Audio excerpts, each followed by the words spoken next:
গ্রাম বলে কি অবহেলিত? তবে কি দুর্ঘটনার অপেক্ষা করছে প্রশাসন? প্রশ্ন আরও একাধিক প্রশ্ন উঠছে ধূপগুড়ি কথেয়ার কুঠি গ্রাম পঞ্চায়েতের কুরসামারি বেদকাড়া সহ আরও কয়েকটি এলাকার বাসিন্দাদের মনে।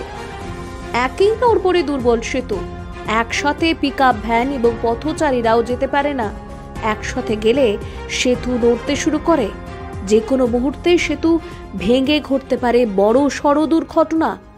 তো আপাতত চলার মতো এই ব্রিজটা যদি জেলা পরিষদ নিজস্ব তহবিল থেকে করে দিতে পারে, তাহলে আমরা অত্র এলাকার চাষি, কৃষক, ব্যবসায়ী, ছাত্র ছাত্রী সকলেই উপকৃত হব। এটাই আমাদের জোরালো দাবি। আমরা চাই অতি সত্বর এই ব্রিজটার একটা সংস্কারমূলক কাজ জেলা পরিষদের পক্ষ থেকে করা হোক, এটাই আমরা পূর্ণ দাবি রাখছি। এটা তো আমরা বলতেই পারি যে একটা ধূপগুড়ি মহাকুমা হয়েছে, সেটা আমাদের একটা প্রত্যন্ত গ্রাম বলে আমাদের অবহেলিত এবং এটা আমরা বঞ্চিত। আমার মনে হচ্ছে এটা আর কি দীর্ঘদিন থেকে এই অবস্থা বেহাল দশায় হয়ে পড়ে আছি। আর এই দুর্ঘটনার ভয় বুকে নিয়ে ধূপগুড়ির দইখাওয়া নদী সেতুর পারাপার করতে হয় ধূপগুড়ির 3টি গ্রাম পঞ্চায়েতের বাসিন্দাদের। অথচ প্রশাসনের আধিকারিকেরা যে জানেন না তা কিন্তু নয়। নির্বাচনের পূর্বে একাধিক নেতা, প্রশাসনীয় কর্মীরা বারবার দইখাওয়া নদীর সেতু পরিদর্শন করেছেন, দিয়ে গেছেন সংস্কারের আশ্বাসও। তারপরেও কেন সংস্কারের উদ্যোগ নেওয়া হয়নি, এই প্রশ্নই এলাকাবাসীদের। জানা গেছে ধূপগুড়ির বকরিতলা থেকে কুরসামারি রাস্তায় দইখাওয়া নদীর ওপর এই দুর্বল সেতুটি অবস্থিত। কত জায়গায় ভাঙা ব্রিজের? নানান জায়গায় ভাঙা, এইটুকু ব্রিজের মধ্যে মোটামুটি 5-7 জায়গায় তো ভাঙা আছে।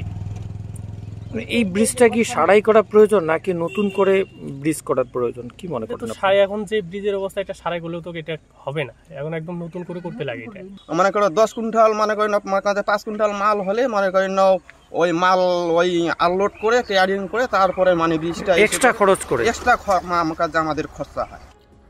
বর্তমানে সেতুর দুই দিকের পিলারগুলির অবস্থাও শোচনীয়। ভারী যান চলাচল নিষিদ্ধ করেছে প্রশাসন। পিকআপ সহ ছোট গাড়ি চলাচল করলেই সেতু দুলতে থাকে। বাধ্য হয়েই পিকআপ যাত্রীদের এপারে নেমে ওপারে ফের উঠতে হয়। ওপারে রয়েছে 3টি গ্রাম পঞ্চায়েতের বাসিন্দারা। গ্রামের মূল আয় বলতে কৃষিকাজ। সেতুটি দুর্বল থাকায় কৃষি কাজেও পিছিয়ে পড়তে হচ্ছে 3টি গ্রাম পঞ্চায়েতের প্রায় 40 থেকে 50 হাজারের মতো বাসিন্দাদের। তাদের অভিযোগ, সেতু দুর্বল থাকায় ভারী যান এইদিকে আসতেই পারে না।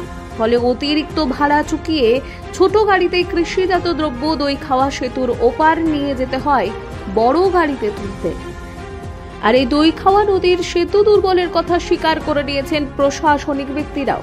তারপরেও কেন নিশ্চুপ থেকেছেন, এই প্রশ্ন এখন ঘুরছে এলাকাবাসীদের মনে।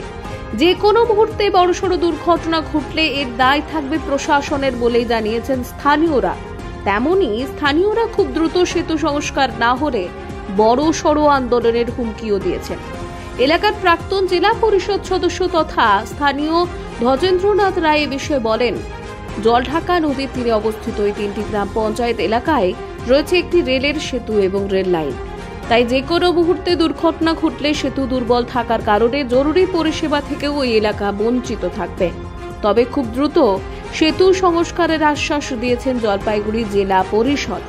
জলপাইগুড়ি জেলা পরিষদের পূর্ত কর্মাধ্যক্ষ নূরজাহান বেগম এ বিষয়ে বলেন, প্রপোজাল নবান্নে পাঠানো রয়েছে, আশা করা যাচ্ছে খুব তাড়াতাড়ি এই সেতুটি সংস্কার করা হবে।